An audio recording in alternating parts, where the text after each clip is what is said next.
Hello, nerds. Thank you for watching Generally Nerdy. This is your week in Nerdom Gaming Edition for the week of October 8th, 2018. We got PlayStation 5 updates, legit. We've got SoulCalibur, Pokemon stuff is going on in gaming. Let's hit the intro. Quiet on the set, rolling. Hi, I am Bitsy Telek. Hey, I'm Hale Appleman. I'm Walter Kane. I'm Rene Aubergenois. Odo on Deep Space Nine. Michael Dorn, Lieutenant Commander Worf, Star Trek The Next Generation. Come and see me and hear me and talk to me and listen to me talk about myself. Hey man, this is Kevin Smith, often considered generally nerdy, and you are listening to what is often considered generally nerdy. On Generally Nerdy. You're listening to Generally Nerdy. Generally Nerdy. Generally nerdy.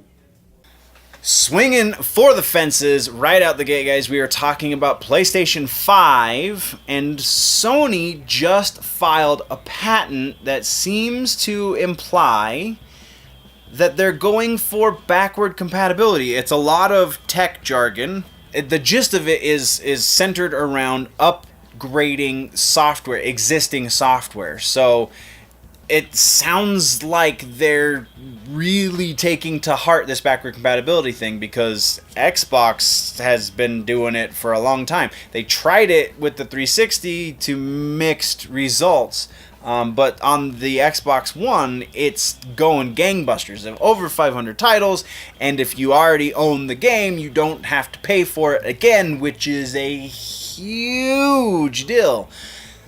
So Sony players, PlayStation people, if you will, have been pretty upset about the fact that I have all of these games, and yeah, there's a virtual console, but I have to pay you again for the game I have physically in my hand right here. Didn't really go over very well with fans. So now it seems like they're actually starting to listen to their fans. Before it was, we have like 2/3 of the market share. What do we care if somebody else is doing something that their fans like better? We know what our fans want, and they didn't. But now it seems like they've actually started taking heed, and the patent, the way it's worded, kind of implies that it could be for any of their any of their previous systems. So PS1 all the way through 4 could potentially be backward compatible on the PlayStation 5 if this patent actually is implying that. It could be implying something else. What that something else is very difficult to see if you've already got the idea of backward compatibility in your mind. And actually, there's very little other things that it could be implying. So it's still kind of grain of salt, because Sony is very, very tight-lipped on what's going on their upcoming system, and we're moving on. Next, we're talking about SoulCalibur VI one more time. We got another trailer video, and this time they're showing us who the big boss is, and for those of you old-school Soul Blade and SoulCalibur I players, you'll recognize him. It's Inferno. Oh, be prepared. That's some infuriating gameplay right there. The gameplay in the trailer looks fantastic. It's going to be incredibly difficult to beat this game. I can see that already.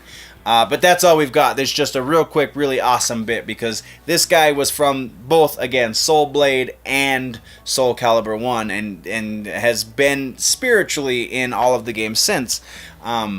This is just the official return of the character, and it's awesome. Awesome!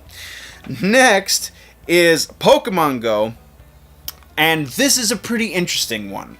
So Niantic released an update that was supposed to be just bug fixes, but we know that when a game like Pokemon Go gets updated, we've talked about this with Fortnite in the past, they start to drop little bits of code that then, when they do another update, they can activate or fill in holes and so on and so forth. So, what's going on is the dataminers have gone through the most recent update, and they have found some interesting stuff.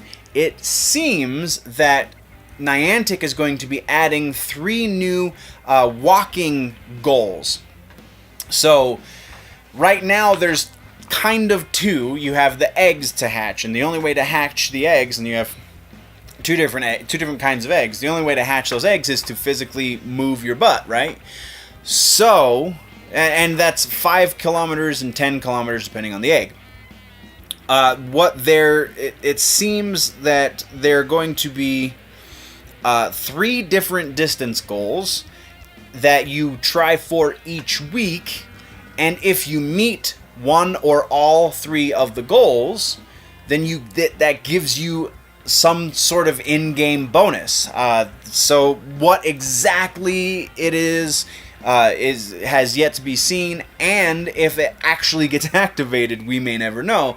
They might take it out. It wouldn't be the first time that they've toyed with ideas and then taken them out before making them live. Just really, really cool update. If that's the way they're going with it, then similar games like this need to start happening. I want to see a Mortal Kombat game in the same vein of Pokemon Go. I feel like that would be so epic. And we're moving on. Last on gaming this week, we are talking about Steam and the big craziness that's happened over really since Steam launched, but has kind of ramped up the last month or so.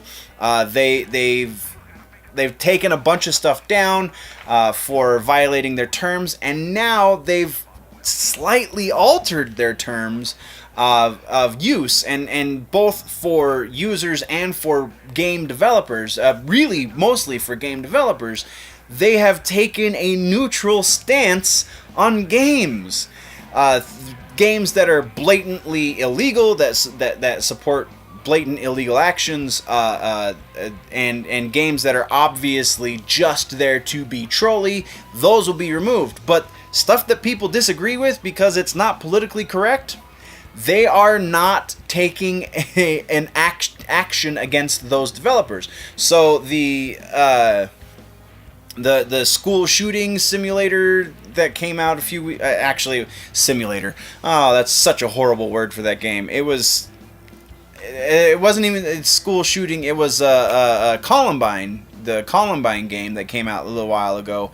Something like that would not be removed from their platform with this new change, or however you want to look at it. They posted a big long thing on the Valve discussion boards.